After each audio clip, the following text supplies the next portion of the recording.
পটলের খোসা ফেলে দিচ্ছেন, ভুল করেও একদম ফেলবেন না। আজ দেখুন এই পটলের সাধারণ খোসা দিয়ে কি অসাধারণ একটা রেসিপি বানাতে চলেছি। মিস করলে কিন্তু আফসোস করবেন। তো চলুন শুরু করা যাক, প্রথম থেকে দেখতে থাকুন। প্রথমে দেখুন এখানে পটলের খোসাটা আমি ছাড়িয়ে নিচ্ছি। পটলের খোসাটা একটু আমি মোটা করে ছাড়াচ্ছি, আর এই পটলটা দিয়েই আমি বানাবো পটলের মিষ্টি। হ্যাঁ, ক্ষীর পটল। আপনারা যদি এই রেসিপি দেখতে চান অবশ্যই কিন্তু কমেন্ট বক্সে জানাবেন। তো চলুন, পটলের খোসাটা ছাড়িয়ে নিয়েছি একটু মোটা করে, তারপর পরিষ্কার করে ধুয়ে নিয়েছি। এবার একটা মিক্সির জারের মধ্যে কাঁচা লঙ্কা আর পটলের খোসাটা দিয়ে আমি একটু বেটে নিলাম। কড়াইয়ে দিয়ে দিচ্ছি সর্ষের তেল, অবশ্যই কিন্তু এখানে সর্ষের তেল ব্যবহার করতে হবে। এবারে দেখুন এখানে কালো জিরে আর শুকনো লঙ্কা ফোড়ন দিয়েছি। ফোড়নটা একটু ভাজা হলে বেটে রাখা যে পটলের খোসাটা আর কাঁচা লঙ্কাটা একসঙ্গে দিয়ে দিলাম, দিয়ে নাড়াচাড়া করব।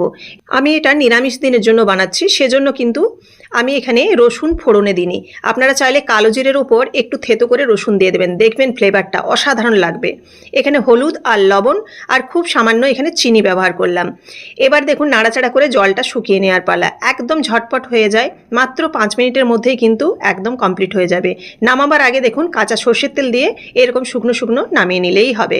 গরম ভাতে প্রথম পাতে কিন্তু অসাধারণ খেতে লাগে, একবার হলেও বানিয়ে দেখতে পারেন। রেসিপিটি ভালো লাগলে অবশ্যই লাইক, কমেন্ট এবং বন্ধুদের মাঝে শেয়ার করতে ভুলো না, আর অবশ্যই সাবস্ক্রাইব করে পাশে থাকুন নিত্য নতুন রেসিপির জন্য।